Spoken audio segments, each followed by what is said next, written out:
بسم الله الرحمن الرحيم والصلاة والسلام على سيد المرسلين وعلى آله وأصحابه أجمعين أما بعد عن أبي هريرة رضي الله تعالى عنه قال قال رسول الله صلى الله عليه وسلم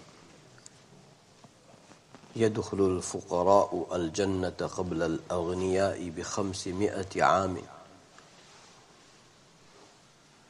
نصف يوم رواه الترمذي. Abu Hurairah radiyallahu ta'ala anhu narrated, and he said that Rasulullah sallallahu alayhi wasallam said that fuqara and needy people will enter into Jannat before rich people, before wealthy people, 500 years before, and that will be half a day. Hadith Sharif is being narrated by Tirmizi Sharif. Rasulullah sallallahu alayhi wasallam said that fuqara, needy people will enter into Jannat 500 years before rich people, before wealthy people. Hadith Sharif is being narrated by Tirmizi Sharif. We were talking about, may Allah subhanahu wa ta'ala grant us correct ilm of Quran and Sunnah. There are so many now modern interpretation of Hadith Sharifa and Quran sometimes, which is not being confirmed by the experts of Quran and Sunnah. May Allah subhanahu wa ta'ala protect us from falling prey of these types of modern interpretation. It is the day of Jumu'ah, and every Jumu'ah you wake up, you want to win some jackpot, some lottery, and definitely you win. There is no doubt about it. Anything is troubling in your life, make use of Jumu'ah. Make use of Jumu'ah. Wallahi.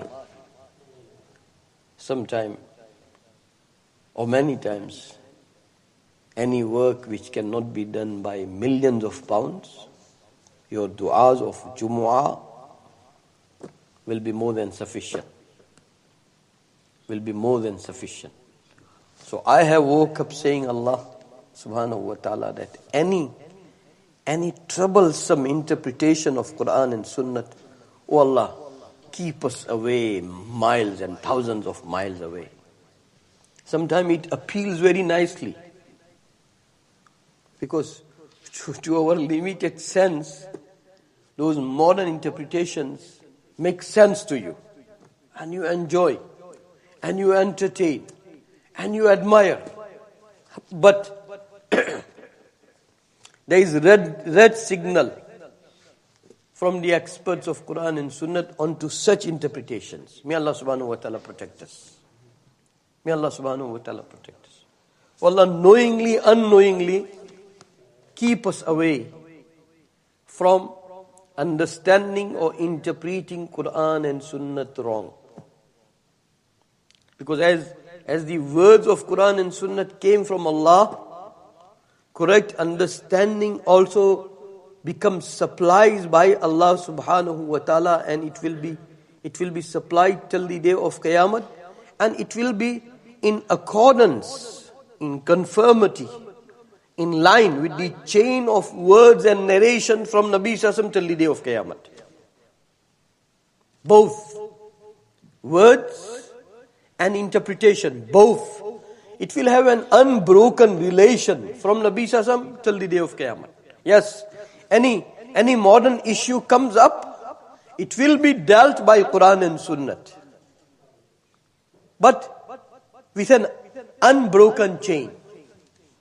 Allah subhanahu wa ta'ala, Nabi Sallallahu said, La tajtami ummati ala dhalala. My whole ummat will not become anonymously united onto deviation.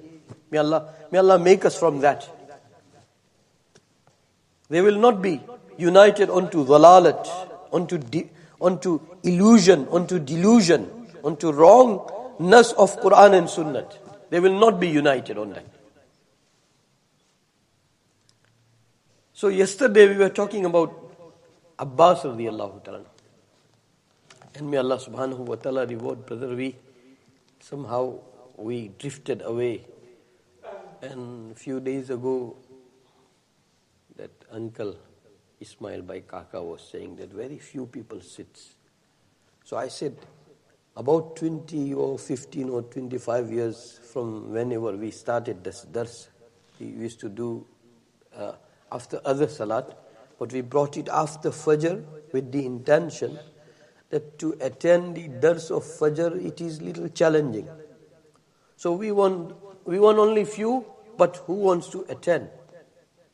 Committedly, with zeal and passion. Number does not make no difference. Whether one person attend, whether 100 people attend, inshallah, may Allah make us such that we have same passion, same commitment, same devotion, dedication. Sayyid Ismail Shaheed Rahmatullah Alayh, one of the great scholar, I think, if I'm not mistaken, it was him, in Jami Masjid of Delhi. He delivered bayan, he delivered his advices, and advices were over. And he was about to go. And one person came. One person. And he said, I'm traveling from so far because I heard that Sayyid Ismail Shaheed will be delivering dars today. So I came to attend your dars and it is over. So he made him sit down and he narrated exactly from A to Z what he narrated in front of the audience, everything to him. Shah Muhammad Ahmad Partavgari Rahmatullah Alayh, he used to say that if any talib come to you, then you must value him. You must respect him, honor him. That's why our Shaykh used to say that whenever he used to go to him, the real pious people, they love everybody. May Allah subhanahu wa ta'ala give us that type of love. The way Nabi Sassam loved everybody. May Allah subhanahu wa ta'ala give us some tiny share as a jackpot of Jumu'ah for everybody. So our Shaykh used to say that we will stay with him for few days, and whenever we are departing, he is mentor, he is teacher, he is guide, and we are student. But he said he will come out to bid farewell, and as far as he could see us, that much, he will keep looking at us like he will be missing something after we are gone. That's why, whenever you go into any righteous company, then you don't want to leave him. They have such magnet. May Allah subhanahu wa ta'ala give us those magnetic qualities. Magnetic qualities. May Allah subhanahu wa ta'ala give us. So I was saying yesterday, sometime now, some authority or somebody who is dealing with you and you are Muslim, then he tells you, oh, you are a Muslim and you are Hanafi and you are Devbandi and you follow this type of interpretation, and he has knowledge of all that, then you become shocked. Why? Because we left our duty. For every pound we will be very expert. We won't lose 1 pound. And how selfish we are with the deen of Allah subhanahu wa ta'ala. We started losing our deen and we don't even care.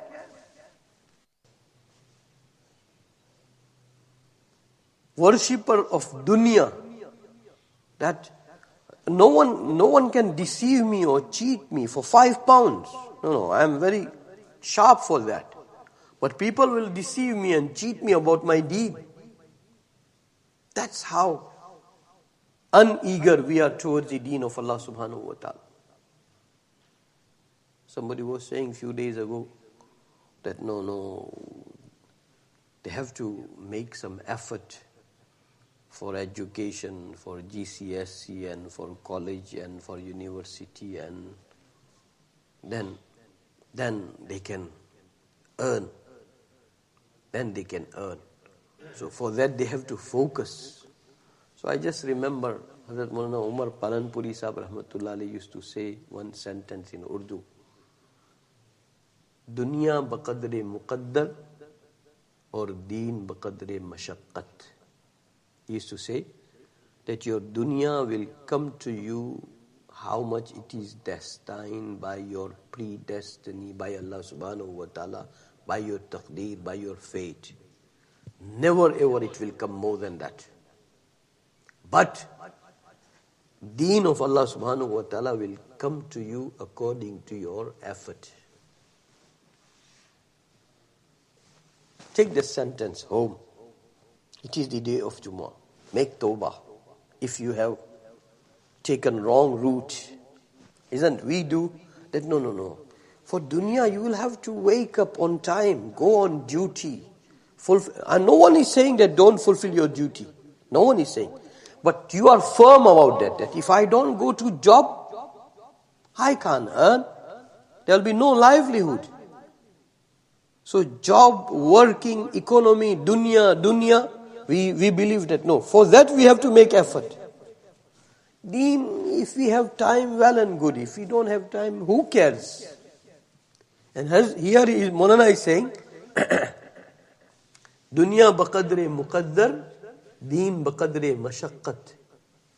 Dunya will come to you according to your taqdeer. And deen will come to you according to your effort. Take this sentence and look at the lives of Sahaba. Wallahi, they sacrifice millions just for one nisbat of deen. Whenever you read لَن تَنَالُوا الْبِرَّ حَتَّى تُنْفِقُوا مِمَّا تُحِبُّونَ, that orchard came in between the salat, in between the muhabbat of Allah. Then immediately he came and he gave it away as a charity.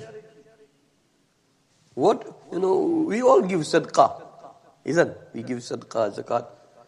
I have thousands of pounds and I give 10 pounds sadaqah. Have we ever done that? No, give everything away in sadaqah. You will not find anybody in our current history, maybe into late few centuries. But Sahaba did that.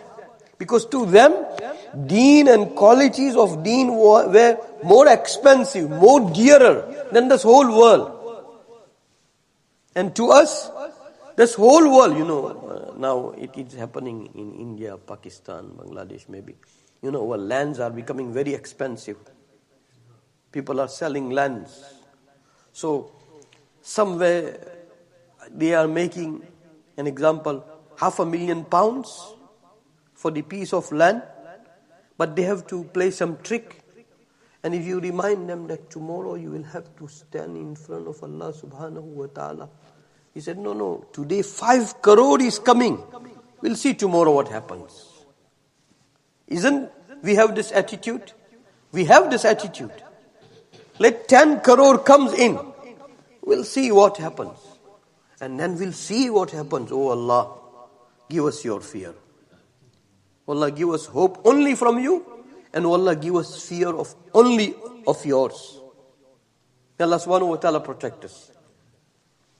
So I was saying that may Allah subhanahu wa ta'ala accept us for the deen, for the Quran and Sunnah. Till we die, Allah keep us drowned into the words of yourselves and words of your Nabi sallallahu alaihi wasallam.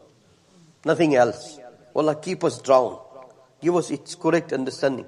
So I was saying that, when somebody from the authority appears to you that, he's very knowledgeable about Islam, about Hanafiyat, Shafi'iyat, Malikiyat, what is Ahl Hadith, what is Shi'at, what is Sunniyat, what is Devbandiyat, what is Barelviyat. He is well aware. Then you become a shocked. And that is the path you are supposed to follow. Because you are supposed to be da'i. You are supposed to know whole world. Not for the sake of being, inquisitive. For the sake of deen. You know everybody, then you can get into him. You get into him. For the sake of Allah. So that's why yesterday I quoted Adi bin Hatim radiyallahu anhu. That when Nabi sallallahu alayhi wasallam said to him that you are Christian and you are following this denomination, and into this denomination rule is this and you don't follow that rule. So he was shocked. That is the lesson we should take home, that Nabi sallallahu alayhi wasallam sunnat, Allah give us totality of the Nabi sallallahu alayhi wasallam sunnat. It's ilm and obedience to the sunnat of Nabi sallallahu alayhi wasallam. Abbas radiyallahu ta'ala, I was saying, Abbas radiyallahu ta'ala came to Medina Munawwara last. Nabi Sassam used to say, Ana khatamun nabiyyin wa anta khatamul muhajirin. That, oh my uncle, I am the seal of all prophets. I am the last of all prophets. I am the final messenger. No Nabi to come after me, sallallahu alayhi wasallam, wa anta khatamul muhajirin. And you are the seal of migrators. You are the last muhajir. Nabi Sassam said in one of the hadith sharif, La hijrata ba'd al-fath, walakin jihadun wa niyyatun. After the conquest of Makkah Mukarramah, and you know what happened? Into the conquest of Makkah Mukarramah, when Nabi Sassam came to conquer Makkah Mukarramah, Abbas radiyallahu ta'ala anhu brought Abu Sufyan in advance. In advance. And there again, so many sunnats.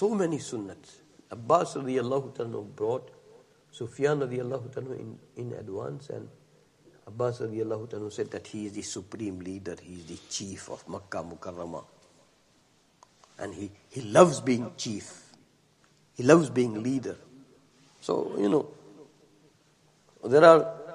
you can read, some sentences. May Allah make us expert. Sentences of Quran and Sunnah. May Allah make us expert. That you read in between the lines also. You read in between the lines also. It was, Nabi Sassam knew. And Abbas radiyallahu ta'ala said that, he loves being chief. Sometime, bada banne ka shauq in Urdu it says, many people, they want leadership. They want chair. They want to become chairman. They want to become president. They want to become king. They want to become ruler. Some people, they can't do without it. They say that, no, I don't love to be big. But that is only for the sake of saying. So Abu Sufyan radiyallahu anhu, he was chief. He was supreme commander of Makkah Mukarramah. And Abbas radiyallahu anhu pointed out that, he loves that. Nabi sallallahu alayhi wasallam, when he entered conquering Makkah Mukarramah, he said, Man dakhala dara Abi Sufyan fahuwa aminun.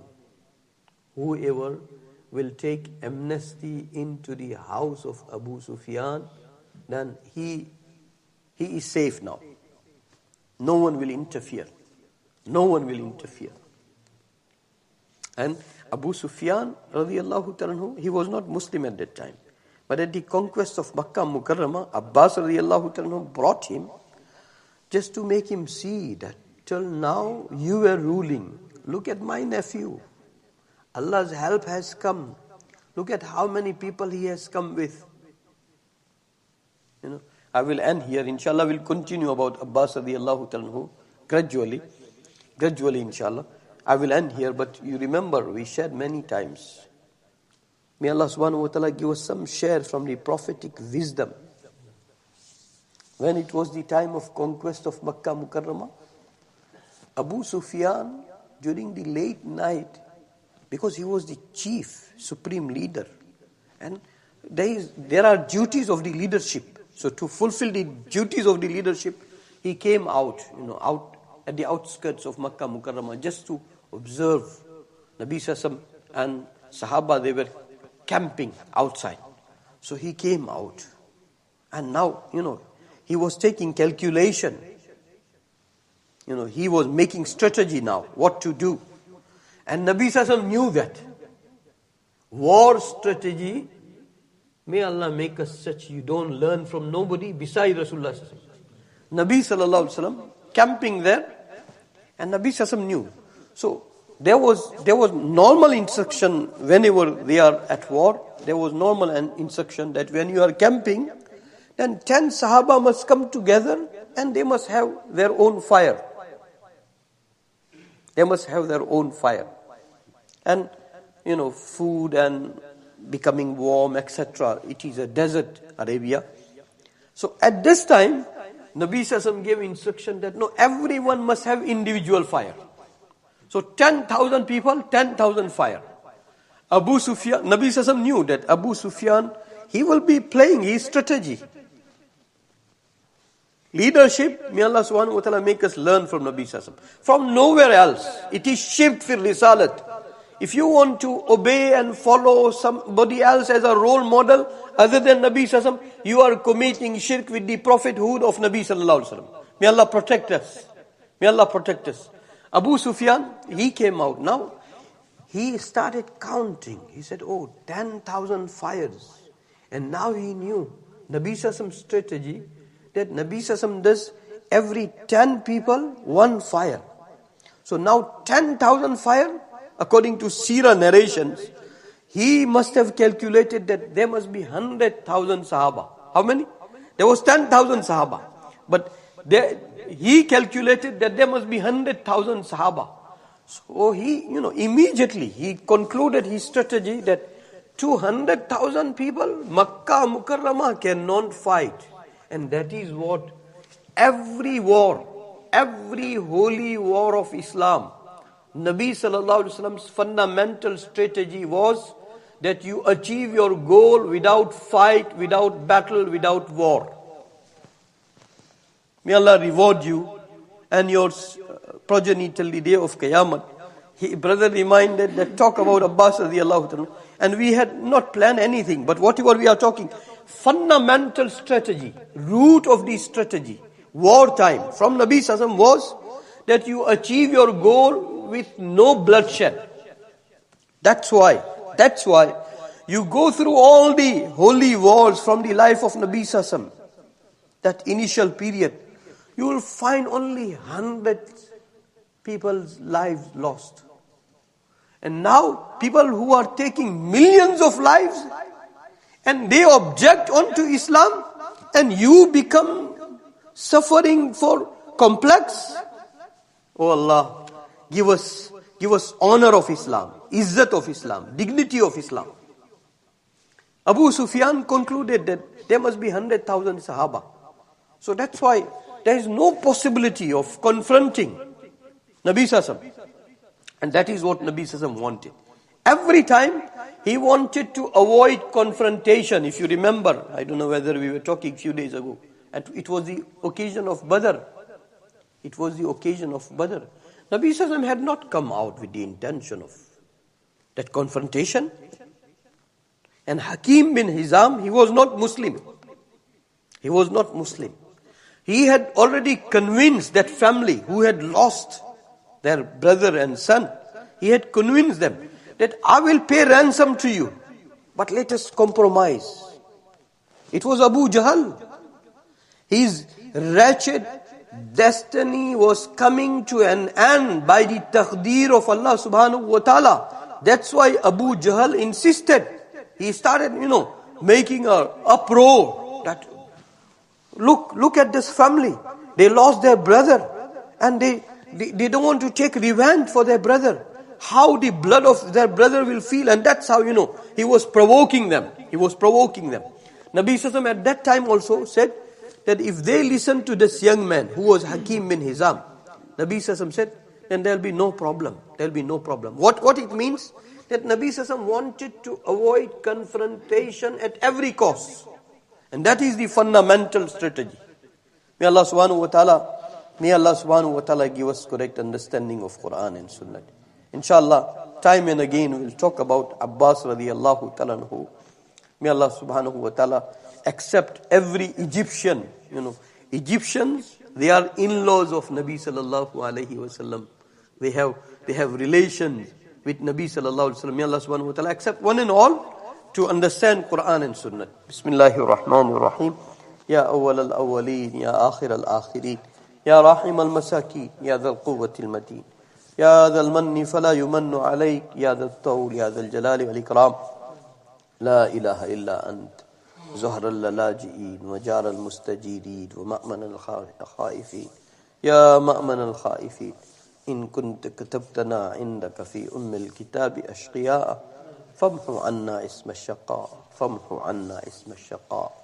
فامحو عنا اسم الشقاء وإن كنت كتبتنا عندك في الكتاب مقطرا علينا أرزاقنا فامحو تقطير رزقنا وحرمان رزقنا واكتبنا وأثبتنا عندك سعداء ووفقنا الخير فإنك تقول في كتابك يمحو الله ما يشاء ويثبت وعنده الكتاب اللهم إنا نسألك فعل الخيرات وترك المنكرات وحب المساكين وأن تغفر لنا وترحمنا فإذا أردت بقوم فتنة فتوفنا غير مفتونين غير خزايا ولا ندام ولا مفتونين ربنا آتنا في الدنيا حسنة وفي الآخرة حسنة وقنا عذاب النار ربنا تقبل منا إنك أنت السميع العليم وصلى الله تعالى على خير خلقه سيدنا وحبيبنا مولانا محمد وعلى آله وأصحابه أجمعين برحمته.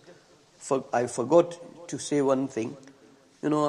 Before, whenever we used to do these types of subject, we used to say, and Maulana Abdul Rahim Limbala liked it very much. We used to say that weapon, whenever it will be under the color of Quran and Sunnah, under the hands of Nabi Sassam, then that weapon will become weapon of mass protection. Weapon of mass protection. And whenever that weapon will be into other sources than the sources of Quran and Sunnah, then that weapon will become weapon of mass destruction. Remember this. And after a few days, on 25th of February, we're having that program. It is particularly for youth. It's about what you call pornography and all sex-related things. We will discuss then also. Speaker will be somebody else, but remember that whenever sex education will be given by Quran and Sunnah, it will be safe sex. And whenever sex education will be given from the other sources, it will be disaster.